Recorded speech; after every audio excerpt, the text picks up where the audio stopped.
Why do some people earn millions, yet remain broke, while others with modest incomes quietly build empires? Because money doesn't reward effort, it obeys those who understand the rules. The financial world isn't fair, kind, or forgiving. It's a battlefield where ignorance is punished, not pitied. If you don't control your money, it will control you, turning your life into a silent struggle masked by credit card smiles.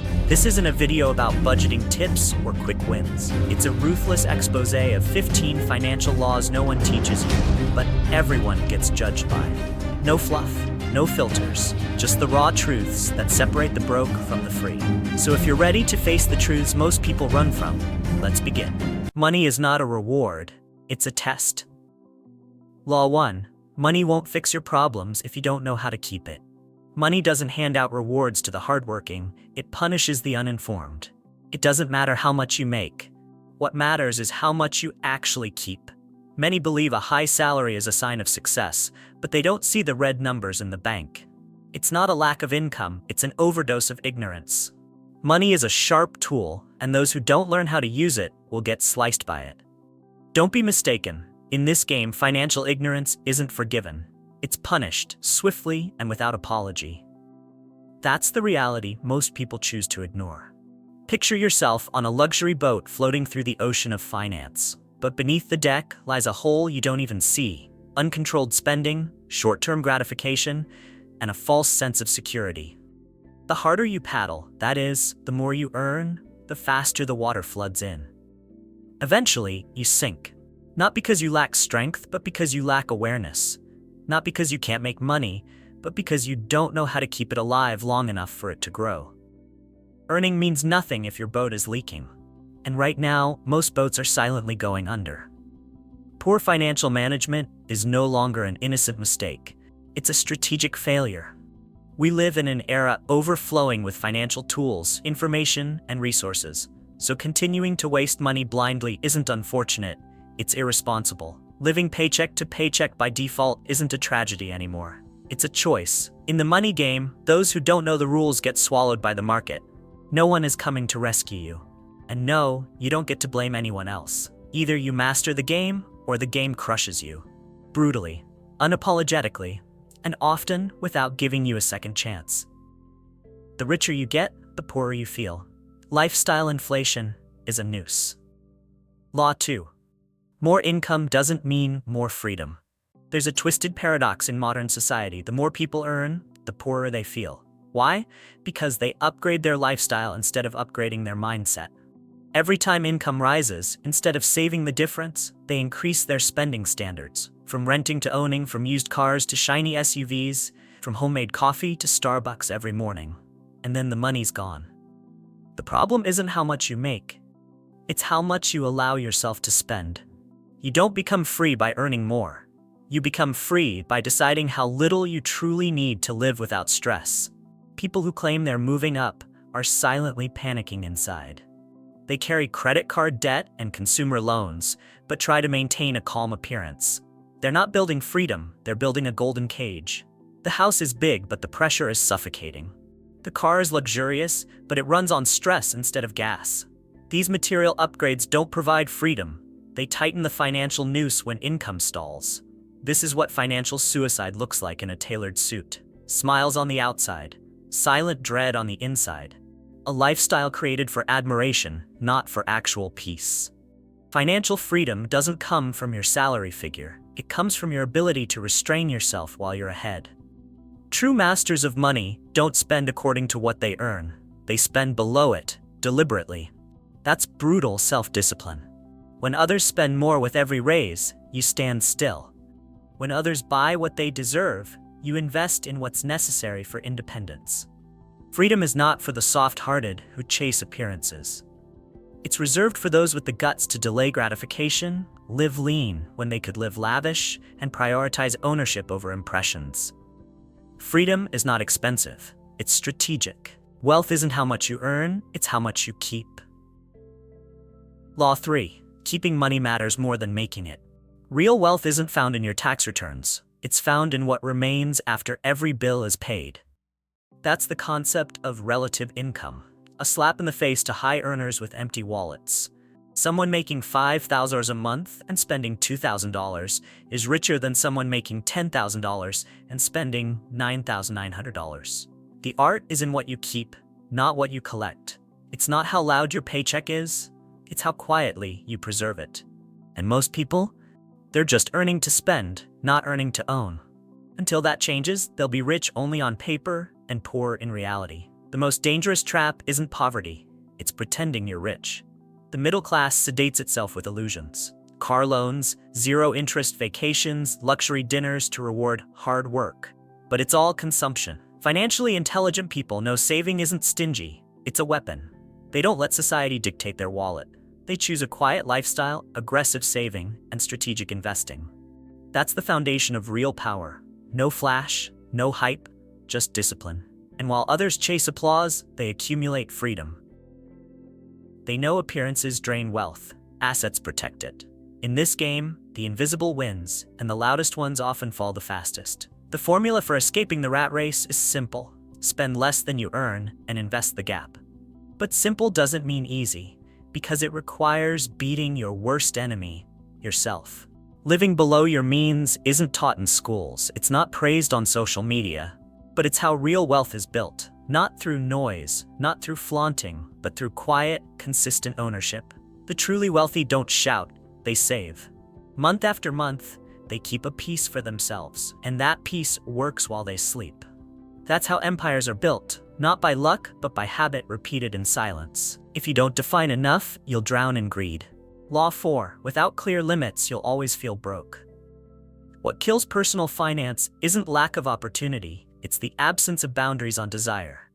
Everyone wants just a bit more. More money, more stuff, more experiences. But no one stops to ask, how much is enough? Without a clear endpoint, you'll run like a hamster on an endless wheel, exhausted, going nowhere. If you don't define what success looks like, the market will do it for you, with ads, trends, and peer pressure. You won't know where to stop. So you'll keep consuming, keep chasing, and eventually realize you've built a life that's full of stuff but empty of peace. Unchecked ambition is a double-edged sword. It turns drive into a burden. Money, when worshipped, becomes a toxic religion. People begin trading health, time, and character for another unit of illusion. They build sandcastles, shiny but destined to collapse. The truth is, money doesn't betray you. You betray yourself by turning it into a destination instead of a tool. Every financial disaster begins with the same mistake: not knowing when to stop. Greed isn't just ugly, it's expensive. The longer you ignore your limits, the more you pay. And in this game, the most expensive lesson is always learned too late. Defining enough isn't weakness, it's liberation. When you know exactly what you need to live comfortably, you stop comparing. You exit the endless competition. You start living by your own values, not society's expectations. Enough doesn't mean you give up on growth. It means you've awakened to your true priorities and refuse to be manipulated by consumerism. It's a conscious boundary that keeps you grounded. And once you draw that line, you gain control. Not just of your money, but of your mind. Because only when you stop needing more, do you finally understand what real wealth feels like. Real wealth needs no proof. Those who flaunt it are often broke. Law 5+6, protect your assets, and don't be fooled by appearances. Modern society embraces a dangerous lie: the louder the wealth, the richer the person. But the truth is the opposite. Those who try hardest to prove their wealth are often hiding some form of lack, sometimes financial, sometimes emotional. They spend to be seen, not to invest. That's the new poverty. Being so broke inside that you need other people's admiration just to feel valuable. Real wealth doesn't scream, it doesn't need validation. And the need to flaunt is usually just a loud signal that something beneath the surface is fragile, insecure, or slowly falling apart. There's a sharp line between real assets and performance. Real assets generate income while you sleep. Performances burn money just to keep up appearances. The truly wealthy don't advertise. They understand. The more people know what you have, the more vulnerable you become. The financially intelligent protect their wealth with silence. They live by a simple rule: if you need to tell people you're rich, you probably aren't rich enough to keep it. Because wealth isn't measured in what's shown, it's measured in what's owned. And the strongest vault is the one no one knows exists. Real wealth is a quiet state of control. It's the ability to resist the urge to flex. It's driving an old car while owning 3 properties. It's declining to answer, "How much is your watch?" because it's irrelevant.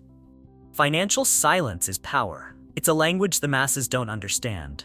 While others compete for attention, the wealthy are busy compounding strength. They're not in the game for applause. They're playing to own their time, their freedom, and their future. So while the world watches the show, real wealth is backstage, calculating, growing, and never asking to be seen. Getting rich isn't for the impatient. Law 7. Fast wealth is a psychological trap. One of the most dangerous illusions today is the belief in getting rich quick. Society glorifies overnight success stories, from stocks that skyrocket 1,000% to million-dollar crypto wins after a tweet. But here's the truth. Those are statistical outliers, not strategies. Impatient people jump in like moths to a flame. No plan, no discipline, just emotion.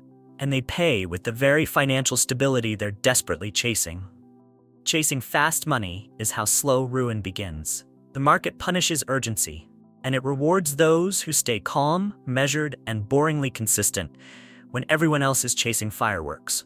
Wealth is architecture, not lottery tickets. It's like building a hydroelectric dam. It needs solid foundations, long-term calculations, and pressure tolerance. You don't build financial strength by chasing rumors, hot tips, or guaranteed gains. Those who need results immediately are the easiest prey. The market doesn't forgive impatience, and money always slips from the hands of those who can't wait.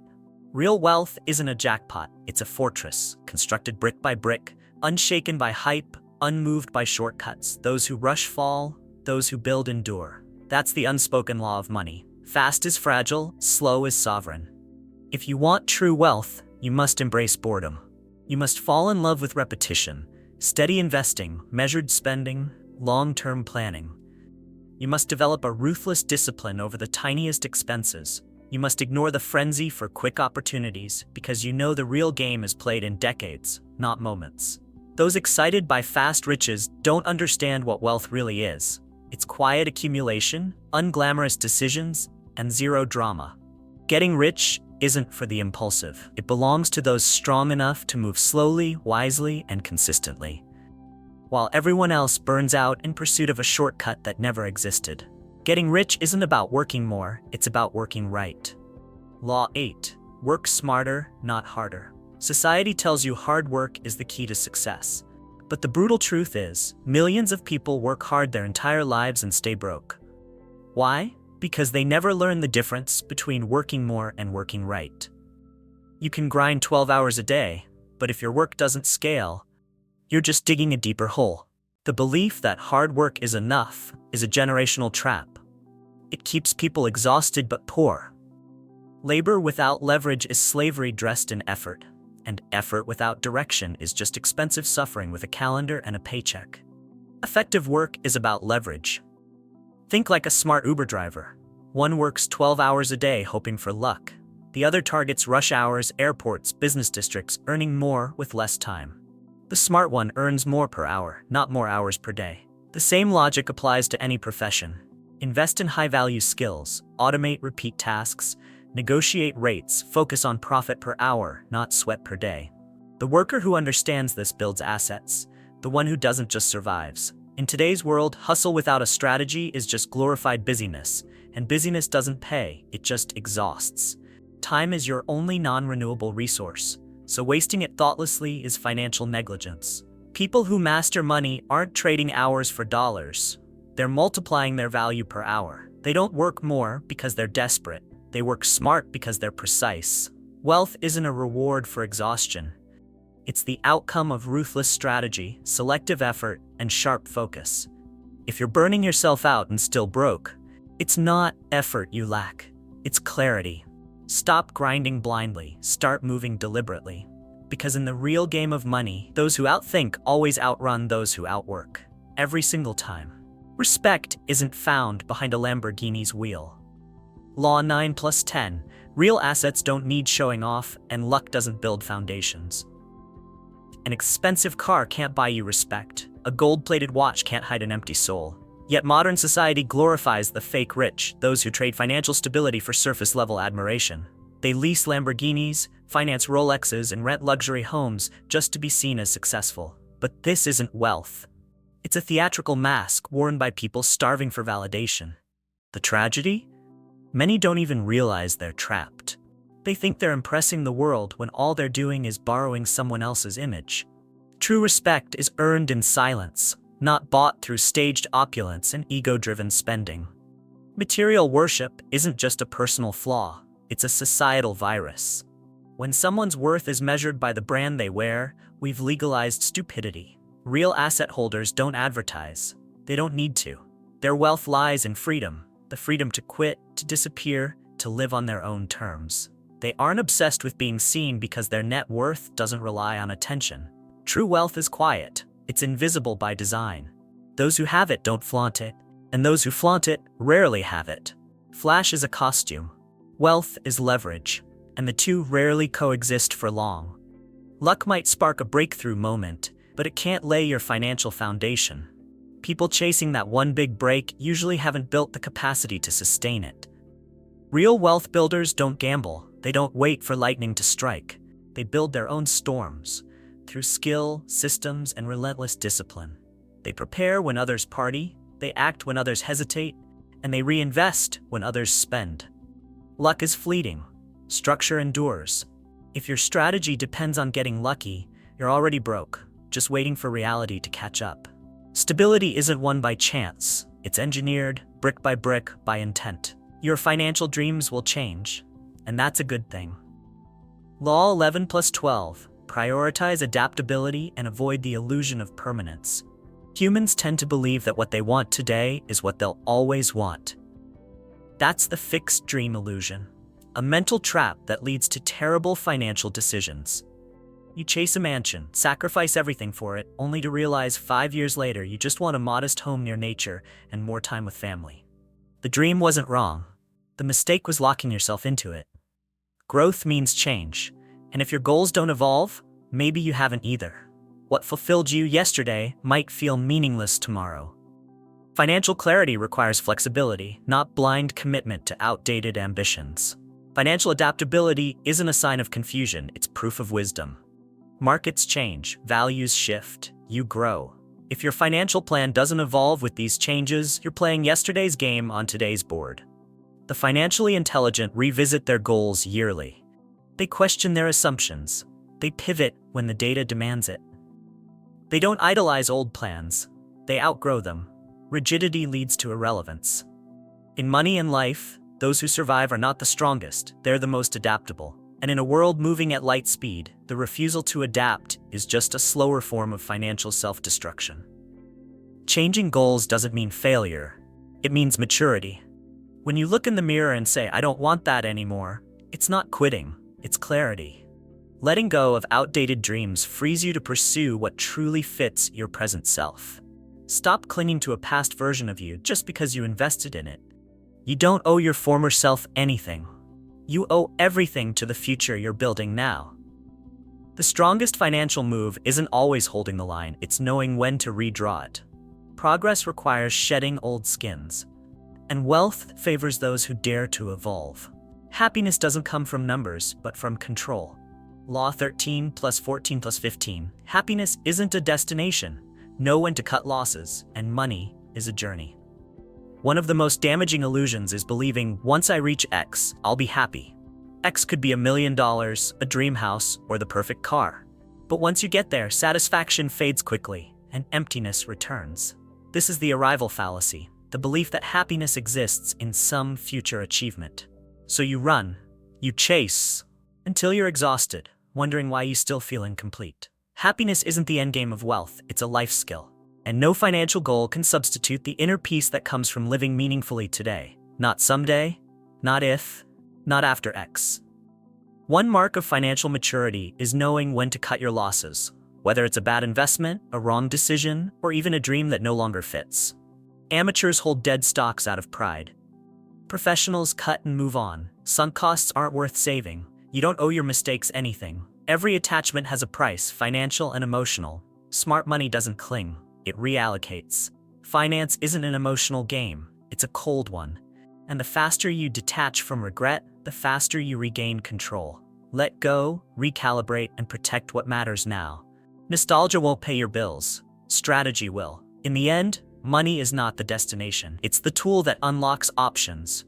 Real wealth isn't the total you've stacked. It's your ability to live by what you believe without asking anyone's permission. It's the power to quit when something feels meaningless. It's the strength to stop pretending just to keep a role you no longer value. Wealth is when you define success by your own terms and live accordingly. And happiness, ultimately, is waking up every day knowing you've built a life you don't need to escape from. That's not luxury, that's ownership. And that's the final win. Money is never the real problem. You are. If you don't change how you think, no financial strategy will save you from permanent poverty. You can blame the economy, your job, your upbringing, but the truth is brutal. You are following money rules you don't even know exist. Now it's time to choose. Remain a victim of money, or rise and master it. Remember, the market doesn't care how you feel. It only responds to behavior. Wealth isn't earned by luck or effort alone. It's claimed by those willing to face the truth and act on it. So stop waiting, stop wishing, start taking control. Because in the end, financial freedom isn't given, it's built. Relentlessly, or not at all.